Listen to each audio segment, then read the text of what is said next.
दिया गया है, आप लोगों के पास भी है।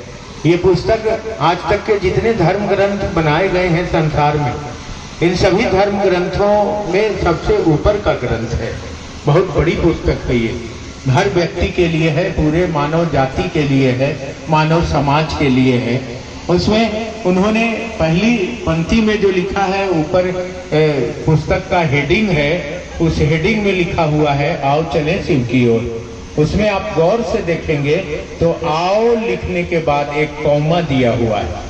कौमा, कौमा का मतलब होता है रुकिए, रुकिए, और पूर्ण विराम का मतलब होता है ठहरिए। ठहरने का मतलब है पूरा ठहर जाइए, और रुकने का मतलब है थोड़ा देर रुकिए।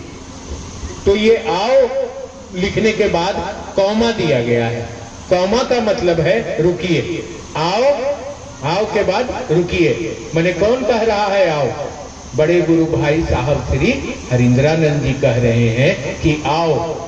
आओ कहने के बाद कौमा दे दिया, मैंने रुकिए। कहाँ? हरिंद्रानंद जी के पास रुकिए।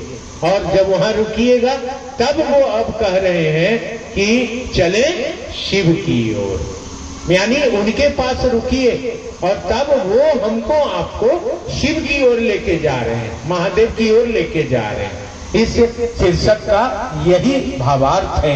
आओ के बाद एक कौमा है, आप गौर करके देखिएगा, डायरेक्ट नहीं लिखा हुआ है आओ चलें शिव की ओर। आओ लिखने के बाद एक कौमा है। कौमा का मतलब ठहरिए, रुकिए।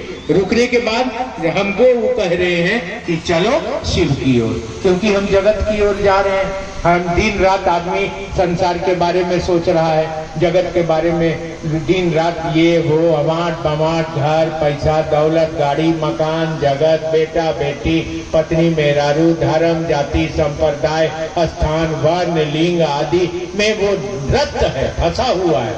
तो यहाँ से कोई वापस जा नहीं पा रहा है, शिव तक जा नहीं रहा है।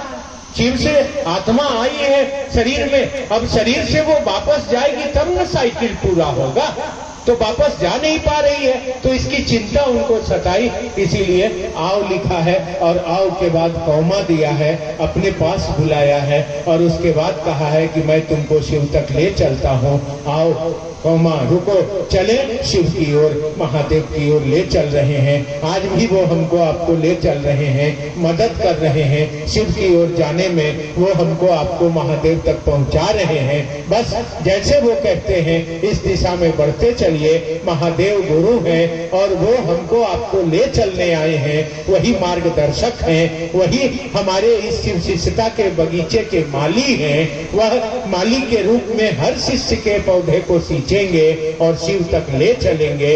इसीलिए कहा है आओ कौमा चले शिव की ओर, मेरे साथ आओ, मेरे पास आओ, हम तुमको महादेव तक ले चलेंगे।